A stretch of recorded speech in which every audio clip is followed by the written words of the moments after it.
आशा करता हूँ आप सब बहुत अच्छे होंगे। स्टडी आईक्यू पे आपका बहुत बहुत स्वागत है। मेरा नाम है सिद्धांत अग्निहोत्री।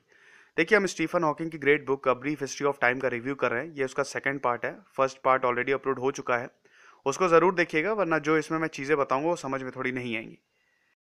देखिए, अभी तक हमने देखा था बिग बैंग थ्योरी क्या है, टाइम क्या है, टाइम की डेफिनेशन क्या है, पैराडॉक्स क्या है, और फिजिक्स के बारे में हमने बात की थी। अब हम कुछ थोड़ी एक्स्ट्रा ऑर्डनरी चीज़ों के बारे में बात करते हैं। क्या दिख रहा है स्क्रीन पे? Black hole. बिल्कुल, आज हम सबसे दुनिया में सबसे डिस्कस किए जाने वाले टॉपिक पे बात करेंगे, ब्लैक होल की। देखेंगे काफी चीजें और काफी इंटरेस्टिंग फैक्ट्स आपको बताऊंगा, काफी इंटरेस्टिंग चीज, काफी इंटरेस्टिंग साइंस जो स्टीफन हॉकिंग ने अपनी बुक में डिस्कस किए, उसके बारे में बताएंगे। देखिए, ब्लैक होल को समझने से पहले सबसे पहले तो हमको समझना पड़ेगा कि स्टार कैसे बनता है। अभी तक मैंने आपको बताया था नेबुलर थ्योरी कांत और लैपलास ने जो समझाई थी बिग बैंग के थ्रू, कि एक सिंगुलैरिटी होती है। सिंगुलैरिटी मतलब एक सिंगल पॉइंट होता है, वहां पे सारी चीजें पूरा के पूरी स्पेस, ग्रेविटी, सब कुछ वहां पे कन्फाइन रहती है। एक्सप्लोजन होता है, पूरी की पूरी गैलेक्सी एक्सपैंड होती जाती है, वेस्टेज इधर उधर बिखर जाता है, जिसको हम प्लैनेट्स स्टार्स कहते हैं। अभी तक हमारी जो यूनिवर्स है वो एक्सपैंड ही होता जा रहा है। लेकिन एक यहाँ पे इंटरेस्टिंग चीज और है। जरूरी नहीं है, बहुत सी थ्योरीज कहती हैं कि जरूरी नहीं है कि एक ही बार सिंगुलैरिटी हुई हो सकता है एक और डायरेक्शन में सिंगुलैरिटी हुई हो, किसी और डायरेक्शन में सिंगुलैरिटी हुई हो, किसी और डायरेक्शन में सिंगुलैरिटी हुई हो, तो ऐसी करोड़ों सिंगुलैरिटी के भी चांसेस हैं। तो यानी ये यूनिवर्स नहीं है। यूनिवर्स मतलब एक वर्स, ये मल्टीवर्स भी हो सकता है। बिल्कुल, एक यूनिवर्स जरूरी नहीं है, ये मल्टीवर्स भी हो सकता है।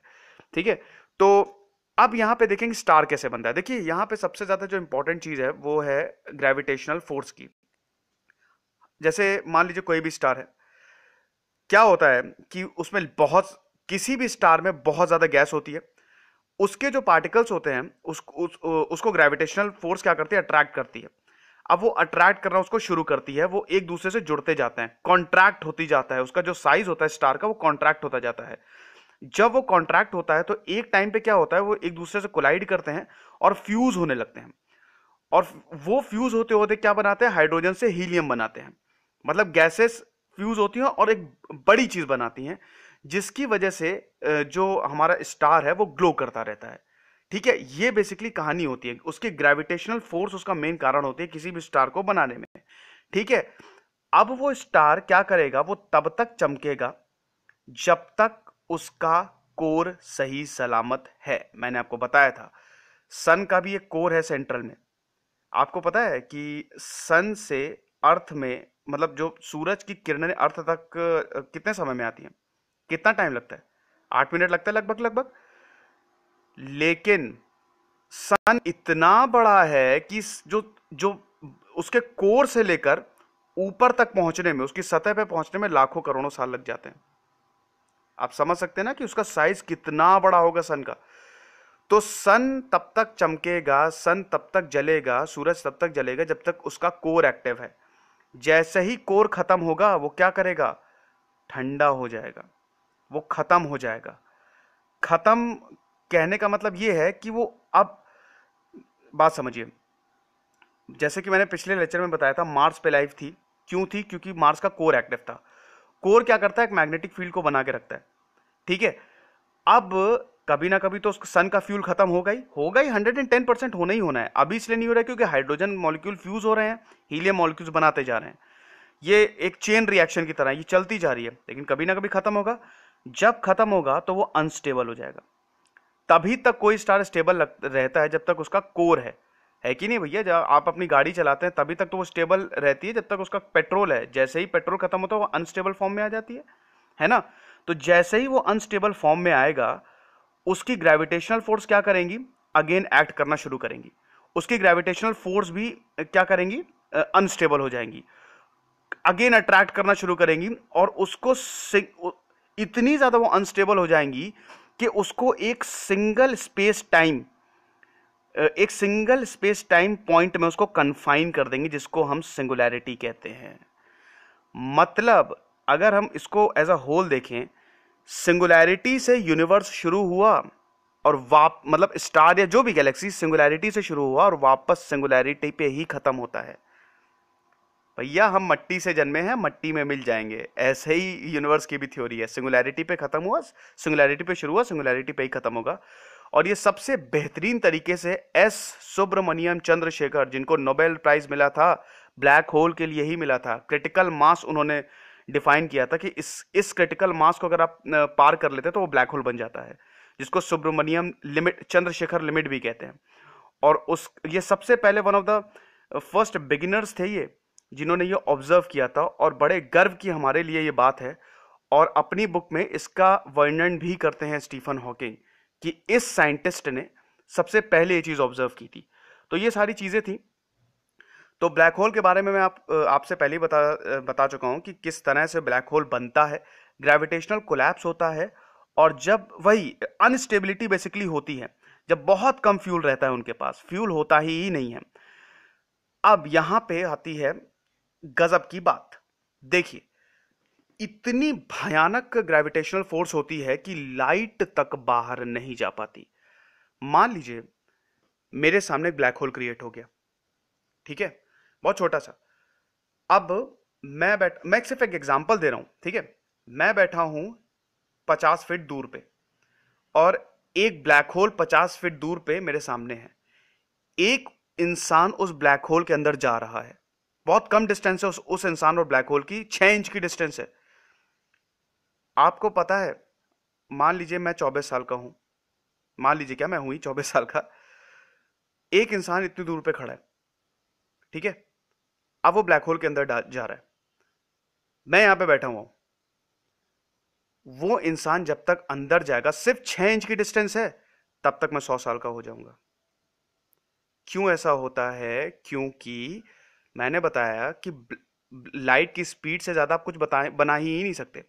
3 × 10⁸ मीटर पर सेकेंड लाइट की स्पीड होती है, उससे ज्यादा या उससे उसके आसपास भी कोई भी ऐसी चीज बन ही नहीं सकती। लेकिन ब्लैक होल इतना पावरफुल होता है कि लाइट तक को बाहर जाने नहीं देता है। तो आप समझ सकते हैं कि वहां तो वक्त ही रुक जाएगा, वहां तो टाइम रुक जाएगा। और भगवान शिव, देखिए अब मैं बताता हूं कि हमारी माइथोलॉजी कैसे लिखी, इससे रिलेटेड है।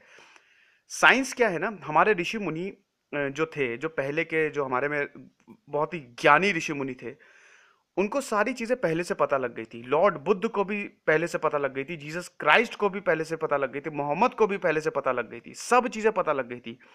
उनको यह भी पता था कि ऐसे कोई समझेगा नहीं, इसको धर्म में लपेट के समझाओ।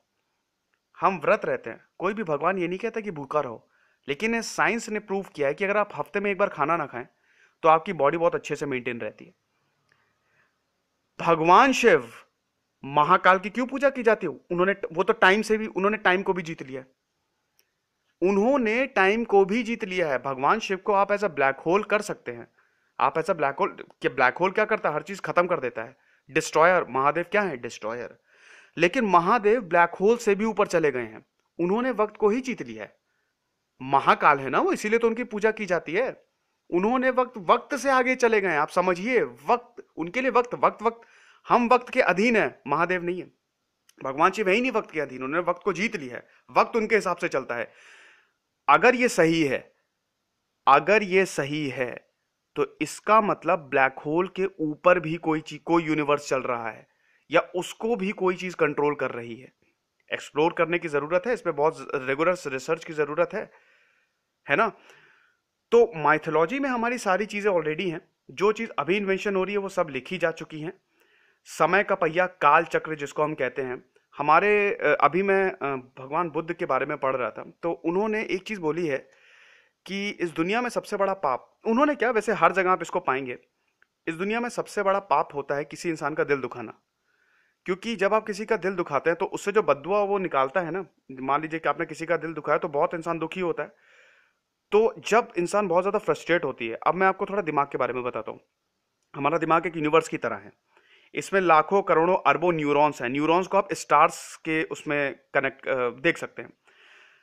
जब बहुत ज्यादा आप दुखी होते हैं तो आपका जो माइंड है वो आपके हार्ट के साथ कोऑर्डिनेट करता है, ठीक है।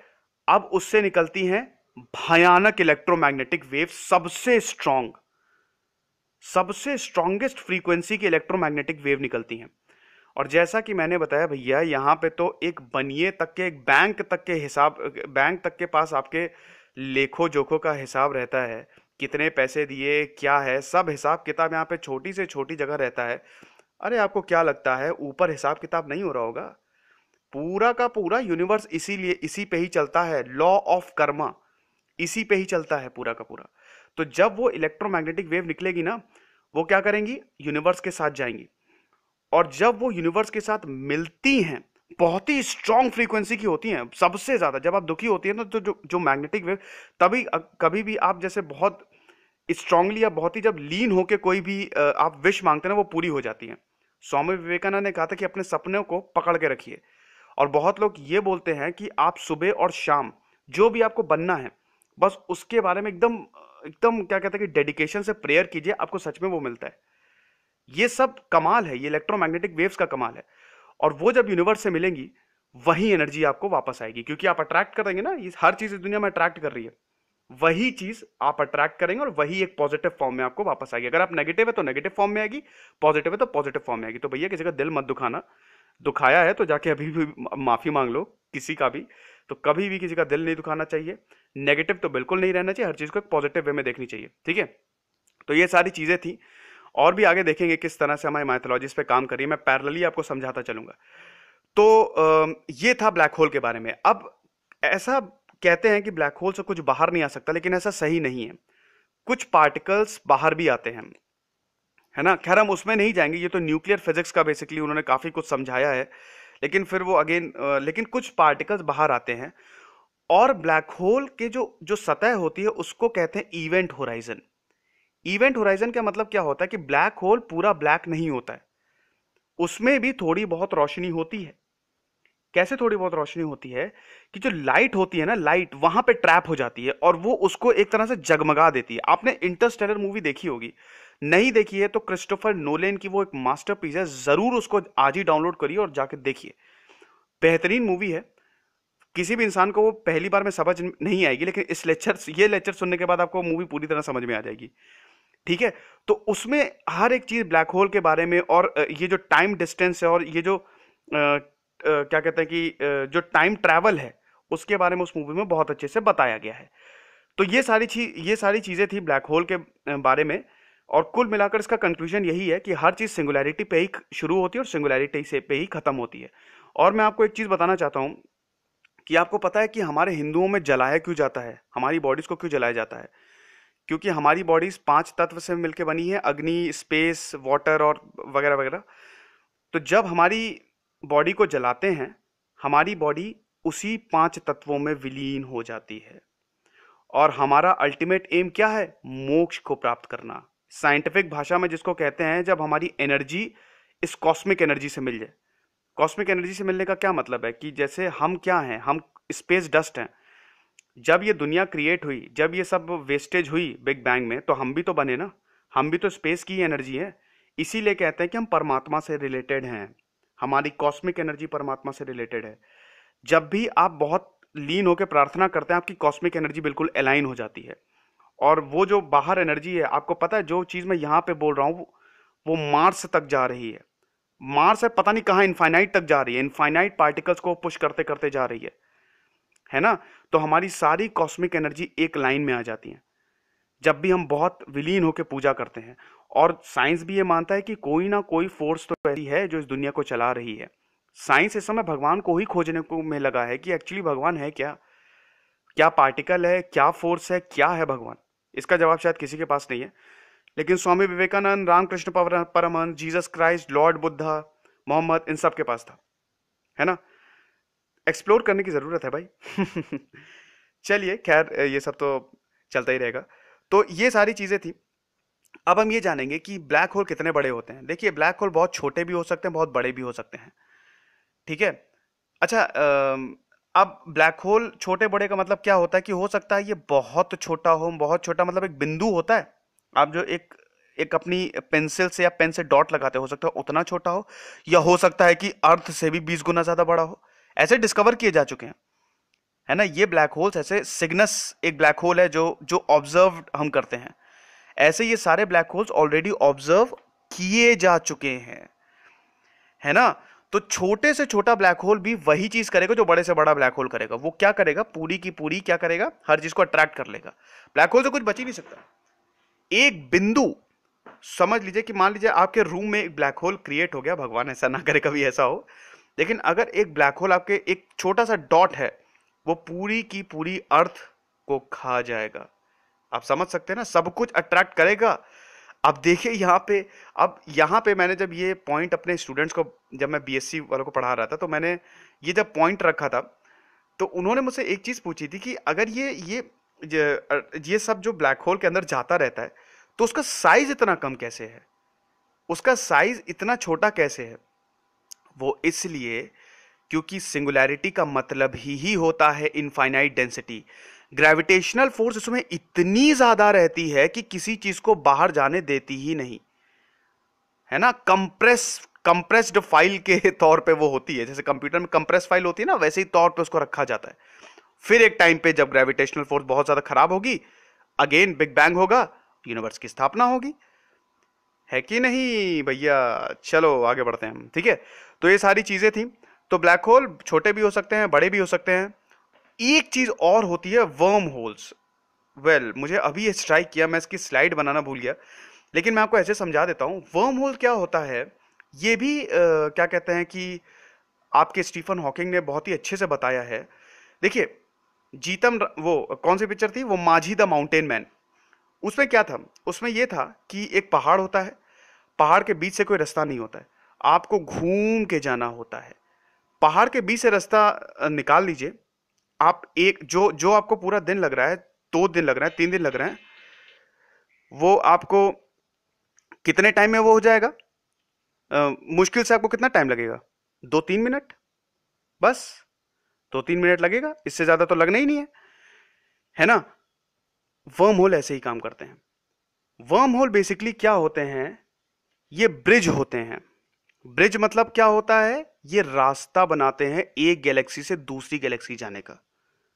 मतलब कहने का क्या है कि मान लीजिए अगर सैटर्न के पास, जैसे इंटरस्टेलर में जो मूवी है उसमें सैटर्न के पास एक वर्म होल होता है, जब ये साइंटिस्ट उस वर्म होल में घुसते हैं, वो उनको एक अलग गैलेक्सी ले जाते हैं।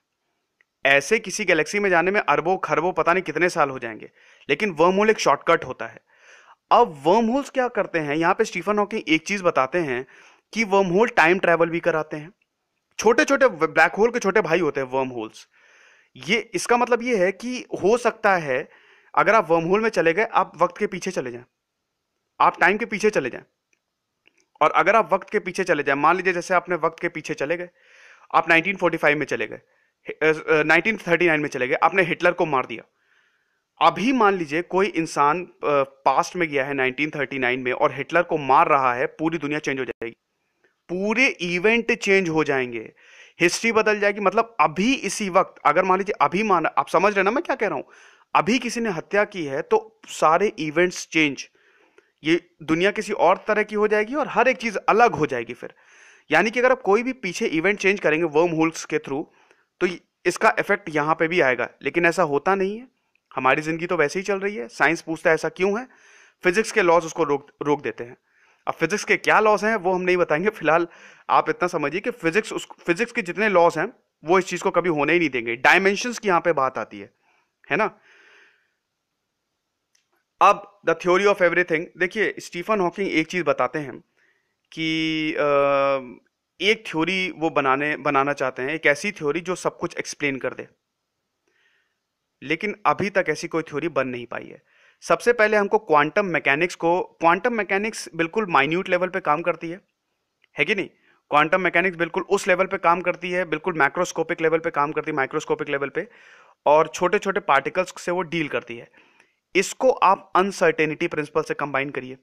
मतलब जनरल रिलेटिविटी जो है उसको आप जनरल रिलेटिविटी, क्वांटम मैकेनिक्स और अनसर्टेनिटी प्रिंसिपल, इन तीनों को कंबाइन करिए। अनसर्टेनिटी प्रिंसिपल क्या होता है कि ये हाइजेनबर्ग ने बोला था कि आप एक टाइम पे किसी पार्टिकल की एग्जैक्ट पोजीशन और उसकी वेलोसिटी को डिटरमाइन नहीं कर सकते। अगर उसकी वेलोसिटी डिटरमाइन होगी तो उसकी पोजीशन अनसर्टेन हो जाएगी, और उसकी पोजीशन अनसर्टेन होगी तो उसकी वेलोसिटी अनसर्टेन हो जाएगी। आप दोनों को एक टाइम पे मेजर नहीं कर सकते, है ना। तो इन तीनों को कंबाइन करते हैं, लेकिन जब इन तीनों को कंबाइन किया जाता है, क्वांटम मैकेनिक्स, अनसर्टेनिटी प्रिंसिपल और आपकी ये रिलेटिविस्टिक मैकेनिक्स, तो बहुत ज़्यादा लिमिटेशंस आ जाती हैं। लिमिटेशंस इन द सेंस कि इतनी ज़्यादा, देखिए फिजिक्स को सॉल्व कैसे किया जाता है, मैथ्स के थ्रू। मैथ्स फिजिक्स के लिए ही बनाई गई है, हथियार है फिजिक्स को सॉल्व करने का। आपने कोई चीज बोल दी, आप उसको प्रूव कैसे करेंगे? मैथमेटिकल इक्वेशंस के ही थ्रू तो प्रूव करेंगे ना, ऐसे तो आप करेंगे नहीं, है कि नहीं? तो ये मैथमेटिकल प्रॉब्लम्स इतनी भयानक हो जाएंगी कि इसको सॉल्व करना नामुमकिन है लगभग, और अगर करना भी पड़ेगा तो पता नहीं कितनी बुकें और कितनी चीजें लग जाएंगी। तो इसीलिए बड़ी प्रॉब्लम्स है। तो क्वांटम मैकेनिक्स में आप अगर देखेंगे, जो जो भी फिजिक्स बैकग्राउंड के होंगे, हम जब भी क्वांटम मैकेनिक्स की स्क्रॉडिंगर इक्वेशन, मैंने बताया था ना, इस क्वांटम मैकेनिक्स में इक्वेशन सॉल्व करते हैं और उससे वेव फंक्शन निकालते हैं जो सारी इंफॉर्मेशन दे देता है इलेक्ट्रॉन की। ठीक है, जब भी आप उसको देखेंगे तो उसमें हाइड्रोजन एटम को लिया जाता है। क्यों? क्योंकि हाइड्रोजन एटम में एक इलेक्ट्रॉन होता है, और जहां पे एक इलेक्ट्रॉन है, जहां पे एक इंसान को हैंडल करना है, कॉम्प्लिकेशन नहीं होंगे। जहां 50 करोड़ इंसानों को हैंडल करना, तो वहां कॉम्प्लिकेशन बहुत आ जाते हैं। ठीक है, तो थ्योरी ऑफ एवरीथिंग फिलहाल तो अभी तक डेवलप नहीं हुई है। इसमें न्यूक्लियर फिजिक्स भी है, काफ़ी चीज़ें हैं, लेकिन फिर भी साइंस अभी यही कोशिश कर रहा है कि किसी तरह इनको सारी थ्योरीज को एक में कंबाइन कर दिया जाए, लेकिन कोई यूनिफाइड थ्योरी नहीं है। यूनिफाइड थ्योरी का मतलब ये होता है कि पूरी दुनिया में 3 फोर्सेस काम कर रही हैं, 4 हैं वैसे मोटे मोटे तौर पे देखा जाए, लेकिन 3 हैं, ग्रेविटेशनल, न्यूक्लियर और इलेक्ट्रोमैग्नेटिक। इलेक्ट्रोमैग्नेटिक फिर वीक और स्ट्रांग में डिवाइडेड है। इन्हीं तीनों को कंबाइन करना है, और जब इन तीनों को कंबाइन कर देंगे तो हमको क्या मिल जाएगी? द थ्योरी ऑफ एवरीथिंग, जो कि बहुत ही मुश्किल टास्क है। होपफुली फ्यूचर में जरूर हो जाएगा, देखेंगे। और एक चीज और है कि आपको पता होगा कि सूरज को स्टडी करने के लिए, थोड़ी आउट ऑफ द बॉक्स में बता रहा हूं, भारत भी अपना यान भेज रहा है। क्या नाम है उस यान का? कमेंट बॉक्स में बताइए, क्या भेज रहा है भारत, मिशन का नाम क्या है? ठीक है, अब हम फाइनली अपने लेक्चर के कंप्लीशन की तरफ बढ़ रहे हैं। नैनो टेक्नोलॉजी की हम बात करेंगे। हमने काफ़ी चीज़ें आपको बताई, काफ़ी चीज़ें देखी भी।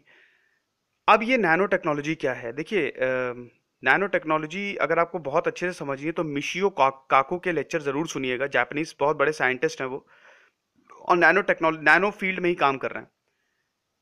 प्लैंक्स स्केल है 10⁻⁻35, हबल स्केल है 10⁻25 मीटर में बात कर रहा हूं मैं। यानी कि आप मैक्सिमम नीचे कितना जा सकते हैं? 10⁻⁻35 मीटर तक। मैक्सिमम ऊपर कितना जा सकते हैं? 10⁻25 मीटर तक। बस हम कहाँ आ रहे हैं? हमारी तो कोई औकात ही नहीं है। हमारी क्या औकात है? अरे हम 1 मीटर में आ रहे हैं। हमारी अब 10⁻⁻35, 10⁻25, इससे आगे आप देख नहीं सकते। इसके आगे अभी तक कुछ डेवलप नहीं हो पाया है। आप मैक्सिमम 10⁻25 तक देख सकते हैं, और मैक्सिमम नीचे 10⁻⁻35, बस। तो हमारी तो कोई औकात ही नहीं है। हम जो यहाँ पे इतना लड़ मर रहे हैं, पॉलिटिकल पार्टीज इतना लड़ मर रही हैं, ये हो जाएगा वो हो जाएगा, इतनी नफरत, हमारी कोई औकात नहीं है। हमारी इस यूनिवर्स के सामने कोई, एक दिन एक एस्टेरॉयड आएगा, सब खत्म। एक दिन तूफान, नेचर, देखिए हर चीज इस दुनिया में जीरो है, आप ये समझिए। स्टीफन हॉकिंग बताते हैं कि अगर कोई इंसान गड्ढा खोद रहा है तो जितनी मिट्टी वो निकाल रहा है उतनी मिट्टी बाहर भी भर रहा है वो। यानी कि जितनी पॉजिटिव उतनी नेगेटिव, ये सब चीजें बैलेंस है। Everything is zero. यही है लॉ ऑफ कर्मा। कर्म क्या बोलता है कि आप बेटा जैसा करोगे ना दूसरों के साथ, आपको वैसा ही मिलेगा। अगेन लॉर्ड बुद्धा की मैं बात बोलना चाहूंगा। उन्होंने एक बहुत बढ़िया चीज बोली थी, you will not punished for your anger, you will punished by your anger. समझ गए ना? आपने एक पौधा लगाया, ठीक है, अब आप, वो पौधा बड़ा होगा, कभी ना कभी बड़ा होगा। कुछ पौधे बहुत जल्दी बड़े हो जाते हैं और कुछ पौधों को बहुत टाइम लगता है। तो जो पौधे बहुत जल्दी बड़े हो जाएंगे वो तो बहुत जल्दी फल देंगे, लेकिन जिनको टाइम लगेगा वो बहुत बाद में फल देंगे। तो हमारे कर्म भी ऐसे ही हैं। ये पूरे यूनिवर्स से ही रिलेटेड है। ठीक है, स्टीफन हॉकिंग जो बताते हैं हमारे कर्म भी ऐसे ही। अगर हम कोई भी चीज गलत बोलते हैं तो उसका फल हो सकता है इंस्टेंट मिल जाए, या हो सकता है उसको सालों लग जाए, लेकिन मिलता जरूर है। यही है हमारा लॉ ऑफ कर्मा, जो कि गजब की क्वांटम मैकेनिक्स इसमें इन्वॉल्व है। पता नहीं इंडियन, देखिए सबसे बड़ी प्रॉब्लम ये रही ना कि हमारे देश में, आप एक तरफ जर्मनी को देखिए, आप देख रहे हो, एक तरफ अमेरिका को देखिए, भरमार है नोबेल प्राइजेस की। हमारी बदकिस्मती ये रही है कि सबसे पहली बात तो ये है कि हमारे पॉलिटिक्स में कोई साइंस का बंदा है ही नहीं। जब से हमारा देश आजाद हुआ है तब से उसमें सिर्फ और सिर्फ वकील भरे पड़े हैं। जब तक एक साइंस से कोई रिलेटेड एक बढ़िया एक साइंटिफिक टेम्परामेंट वाला इंसान नहीं आएगा, हम इतने टैलेंटेड होने के बावजूद भी हम जाके दूसरे देशों की फिजिक्स को डेवलप कर रहे हैं, कहाँ कमी रह रही है? जहां जब किसी देश की टेक्नोलॉजी डेवलप नहीं है तो देश कैसे डेवलप करेगा? आप टेक्नोलॉजी डेवलप करिए, आपका फार्मिंग सेक्टर, आपका सब कुछ डेवलप हो जाएगा, और उसके लिए आपको फिजिक्स डेवलप करनी पड़ेगी ना। फिजिक्स कोई लेना नहीं चाहता है, ये बड़ी दिक्कत है। फिजिक्स में फेलोशिप्स नहीं है, तो ये एक बड़ा एक दर्द है, और ये हमारे लिए बहुत खराब है, क्योंकि फिजिक्स में अभी तक भारत को खाली 2 नोबेल प्राइज मिले हैं। एक सीवी रमन को मिला है और एक एस चंद्रशेखर को मिला है। जर्मनी एक इतना छोटा देश है, शायद पूरा यूपी और राजस्थान मिलके भी एक जर्मनी, मतलब जर्मनी इतना भी बड़ा ना हो कि यूपी और राजस्थान कंबाइन करके, जितना बड़ा दोनों को मिला दीजिए उतना भी बड़ा जर्मनी नहीं होगा, लेकिन आप देखिए वो कितना, कहाँ उसने तरक्की कर ली है। ऐसा ही अमेरिका के साथ भी है, उनकी फिजिक्स डेवलप है। और ऐसे बहुत से देश है, इंग्लैंड, फिजिक्स इतने, स्टीफन हॉकिंग इंग्लैंड के तो ही है। अब हमारे इतना सब कुछ टैलेंट होने के बावजूद अब वक्त आ गया है कि पॉलिटिक्स में फाइनली रिटन एग्जाम किए जाए, और पढ़े लिखे लोगों को बिल्कुल आगे आना चाहिए पॉलिटिक्स को डेवलप करने के लिए, क्योंकि आप देख ही रहे हैं कितनी ज्यादा नेगेटिविटी बढ़ती जा रही है। खैर, हम यहाँ पे पॉलिटिक्स की बात नहीं कर रहे हैं। मैं आपको बहुत जल्द एक लेक्चर दूंगा इंडिया आफ्टर इंडिपेंडेंस पे, तब इस पे हम बहुत अच्छे से बात करेंगे। तो फिलहाल नैनो टेक्नोलॉजी क्या होती है? 10⁻⁹ मीटर के डायमेंशंस होते हैं। एक इलेक्ट्रॉन को प्रोग्राम करते हैं हम लोग। अब अगर आप इलेक्ट्रॉन को प्रोग्राम कर रहे हैं, आप तो भगवान हो गए ना, आप तो कुछ भी कर सकते हैं ना।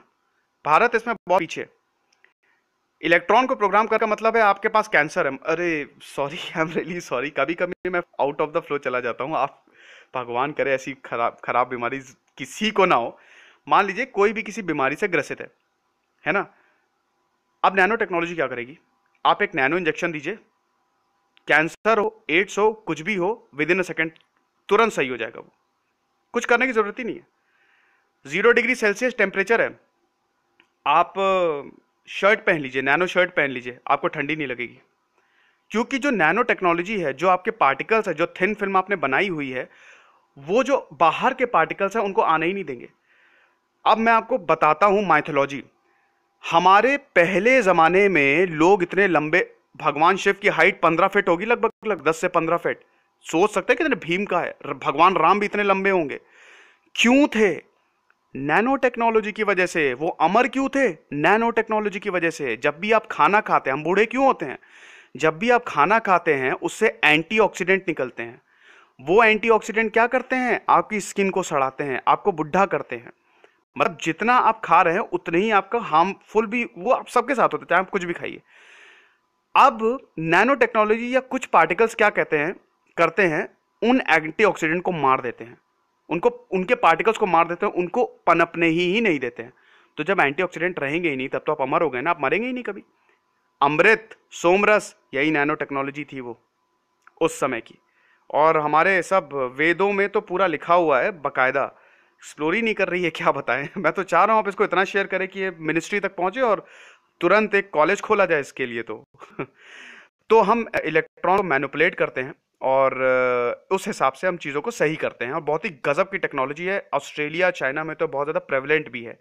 इंडिया इतनी प्रेवलेंट नहीं हो पा रही है, होपफुली आगे हो। वैसे अब जो सरकार, जो ये गवर्नमेंट है, ये तो दाद देनी पड़ेगी कि अब फाइनली जो बीजेपी गवर्नमेंट है वो साइंस के क्षेत्र में थोड़ा अच्छा कदम ले रही है। उन्होंने अभी अभी फेलोशिप्स को भी बढ़ाया है।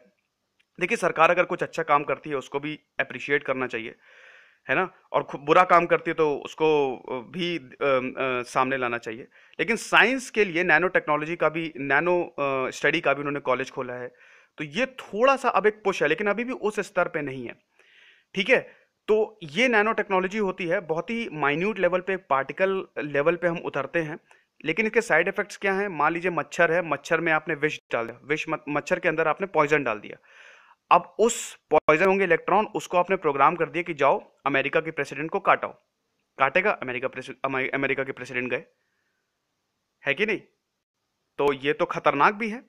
तो जितने ज़्यादा इसके एडवांटेज है उतने ज़्यादा डिसएडवांटेज भी है, लेकिन एडवांटेज बहुत ज़्यादा है, क्योंकि इससे सारी बीमारियां ठीक हो सकती हैं।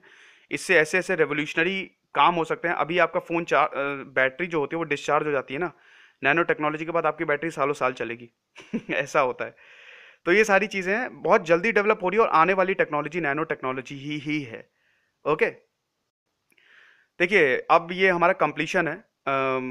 ये सारी चीज़ें उन्होंने बुक्स में अपनी बताई हैं स्टीफन हॉकिंग ने। खाली एक नैनो टेक्नोलॉजी के बारे में मैंने आपको अपनी तरफ से बताया है। बाकी हॉकिंग को बहुत न्यूमरस अवार्ड्स मिले, ये तो बिल्कुल एक क्या कहते हैं कि बहुत अवार्ड मिले, बहुत ऑनर्स मिले, अनगिनत हैं वो। आप देखने बैठेंगे तो रात हो जाएगी, इतने उनको अवार्ड मिले। लेकिन सबसे बड़ा जो उनको एक ऑनर मिला है वो रॉयल सोसाइटी ऑफ लंदन, उसमें एनरोल हैं। फेलोशिप उनको मिली हुई है रॉयल सोसाइटी ऑफ लंदन की। ये सबसे बड़ी उपाधि होती है किसी किसी भी चीज़ के लिए। किसी भी साइंटिस्ट के लिए ये सबसे बड़ी उपाधि है कि आपको fellow of the royal society बनाया जाए। आइंस्टीन भी थे, न्यूटन भी थे, रामानुजम भी थे। ये सबसे बड़ी उपाधि होती है। तो अभी भी हम वो कैम्ब्रिज में काम कर रहे हैं। तो ये सारी चीज़ें थी। बहुत बढ़िया। Intelligence is the ability to adapt to change. वाह, कमाल है। आशा करता हूँ आपको ये बहुत पसंद आया होगा, कुछ आपको इंटरेस्टिंग चीज़ें जानने को मिली होंगी। और मैंने क्वेश्चन पूछा है, उसका ज़रूर आप जवाब दीजिएगा कमेंट बॉक्स में कि कौन सा मिशन है सन पे जो हमारे भारत छोड़ रही है। अब एक चीज़ मैं आपको बताना चाहूँगा अगला लेक्चर के बारे में। गजब के इंसान पे अगला लेक्चर होने वाला है। गजब के साइंटिस्ट की हमने बात कर ली, अब हम वापस अपने फ्रीडम फाइटर्स पे आएंगे। इनका मानना था कि हमको आज़ादी चाहिए, फर्क नहीं पड़ता कैसे चाहिए, हमको आज़ादी चाहिए। दुश्मन का दुश्मन मेरा दोस्त, रामकृष्ण परमहंस और स्वामी विवेकानंद को मानने वाले गजब के डिप्लोमेट, गजब के इंसान, गजब के फाइटर, वॉरियर कहूंगा मैंने, वॉरियर थे ये। कौन थे मुझे लगता है बहुत लोगों को पता भी चल गया होगा। कमेंट बॉक्स में जरूर लिख के बताइएगा। तब तक अच्छे रहिए, खुश रहिए। Thank you so much for listening the lecture. English version इसका बहुत जल्द अवेलेबल हो जाएगा। तब तक दिस इज सिद्धांत अग्निहोत्री साइनिंग ऑफ।